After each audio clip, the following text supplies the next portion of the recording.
आज मैं इस वीडियो के माध्यम से आपको गमलों की या पौधों की शानदार मिट्टी बनाने का तरीका बताने वाला हूं, जिससे आपका पौधा रोग मुक्त, शक्तिशाली और बहुत उन्नत तरीके से बढ़े। बहुत आसान विधि। मातरम वंदे गौ मातरम वंदे वृक्षम। आज हम लोग तुअर का और पपीते के रोपे डालने वाले हैं, क्योंकि चैत्र पूर्णिमा आने वाली है। उस समय चंद्रमा से अमृत बरसता है। कृषि पंचांग में इसकी बहुत उपयोगिता है, जिससे हमारा रोग मुक्त और बहुत ताकतवर पौधे होते हैं। तो आज रोप कैसे लगाए जाए और रोप की मिट्टी कैसे तैयार करी जाए। जैसे ये रोप है, इसमें हम लगाएंगे और इसमें हम फूलों का, फलों का, पेड़ों का, कोई भी चीज का हम रोपा डालते हैं। तो ये हमारी पत्ती है। मिलिंद जी आज हमारे साथ है, जलगांव से आए हुए हैं कृषि सीखने। और ये हमारे जंगल के हमारे सुनील भैया हैं, जो पूरा हमारा खेती संभालते हैं। तो आज ये साथ में हमारी वीडियो में मदद करेंगे।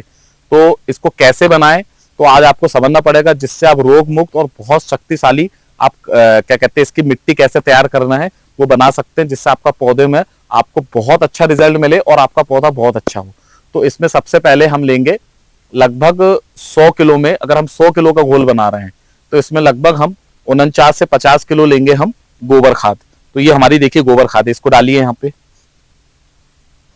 ये हमने इसमें लगभग अंदाजा मान के चलिए कि ये 15 किलो का एक धमेला है। अगर 100 किलो में अगर हमको बनाना है तो लगभग हम 50 किलो क्या लेंगे, 50 से 49 किलो गोबर खाद।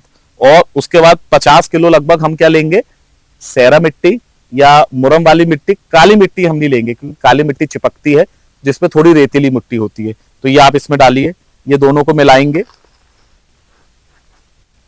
अब इसमें हम अग्निहोत्र की राख लेंगे या भभूत लेंगे। अग्निहोत्र मतलब गोबर के कंडे में अग्नि प्रज्वलित करके उसमें घी और अक्षत मतलब चावल डाल के हम गोबर कंडे की राख बनाते हैं। इसको रख दीजिए। तो ये हमारे गोबर भी, आप चूना ला लीजिए, गोबर कंडे की राख। तो ये रुकिए अभी बताने दीजिए। तो ये जो हमारे गोबर कंडे की राख है, इसका ये सबसे बड़ा फायदा है कि राख का मतलब होता है पोटास, लेकिन जैसे हम घी और अक्षत का इसमें मिश्रण होता है तो चमत्कारिक तौर पे इसमें फास्फोरस की मात्रा 96% भर जाती है। तो फास्फोरस की मात्रा बढ़ जाती है। इसको आप तरीके से देसी डीएपी का भी जैसा काम करती है ये। तो 50 किलो ये हो गया, 50 किलो हो गया, तो लगभग 1 किलो राख मिलाएंगे। तो 1 किलो लगभग राख मिलाइए। अब ये कम साधन है तो कम मिलाएंगे, उसके अंदाजे से हम कम कर लेंगे। ये लगभग हमने इसमें बड़े ढेर में हमने 1 किलो राख मिला दिए। अब इसके बाद बस अब इसके बाद देखिए, ये नीम है। ये नीम को सुखा के इसका पाउडर हम बना लेते हैं। नीम अभी हमारी आधी सूखी है, तो लगभग इसमें मिलने के बाद वो पूरी मिश्रित हो जाएगी। तो ये नीम को मिला दीजिए लगभग। इसको अगर आप 4 दिन धूप में सुखाएंगे या छांव में 4-5 दिन सुखाएंगे तो एकदम पाउडर जैसी बन जाएगी।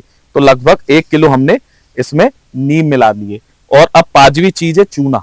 जिस तरीके से चूना हमारी बॉडी को, हमारी हड्डी को मजबूत बनाता है, वात रोग के लिए आयुर्वेद में कहते हैं सबसे ज्यादा कारगर है। और चूना की कमी से रस चूसक कीट भी होते हैं, तो उसकी कमी नहीं होगी तो हमारा पौधा बहुत मजबूत होगा, उसमें किसी प्रकार का रस चूसक कीट का भी प्रकोप नहीं होगा। तो लगभग 1 किलो इसमें हम चूना मिला देंगे। तो ये हमने ऐसे चूना मिला दिए। ये थोड़ा ज्यादा हो गया, इसको कम कर लो क्योंकि घोल कम है अपना। हाँ बस, अब इसको पूरा अच्छे से मिला दो। तो अभी समझ लीजिए कि इसको आप मान लीजिए 100 किलो है, तो 100 किलो को बनाने का मैंने आपको तरीका बना दिया। फिर से आप इसको समझ लीजिए कि अगर हमको कोई भी रोपे के लिए मिट्टी तैयार करना है तो हमें 50 किलो गोबर खाद, जो हम जीवामृत या जीवो जीव जीवनम खाद से हम बनाएंगे ठंडी। फिर 50 किलो हम क्या लेंगे, सैरा मिट्टी या मुरमिली मिट्टी। और 1 किलो लेंगे हम चूना का पाउडर, अनभुजा चूना, चूने का पाउडर। 1 किलो सूखी हुई नीम की पत्ती या उसका पाउडर।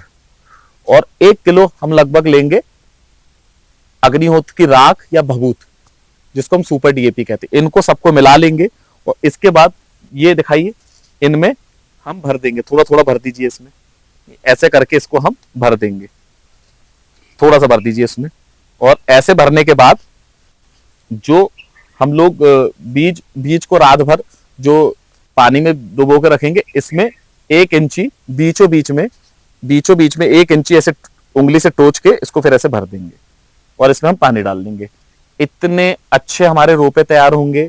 आपके बीज की भरने की 100 अगर आप रोपे लगाएंगे तो 90 से 95 रोपे आपके जागृत हो जाएंगे। और इतना अच्छा तरीका है। फिर से आप इसको समझ लीजिए, 50 किलो गोबर खाद, 50 किलो सेरा मिट्टी, मुरमिली मिट्टी, 1 किलो उसी में चूना, 1 किलो नीम का पत्ते या उसके पाउडर सूखा हुआ, और 1 किलो अग्निहोत्र की राख या गोबर के कंडे की राख, इस सबको मिला के इतना जबरदस्त आपकी मिट्टी बनेगी और आपके रोपे इतने अच्छे तैयार होंगे और इतने अच्छे पौधे होंगे।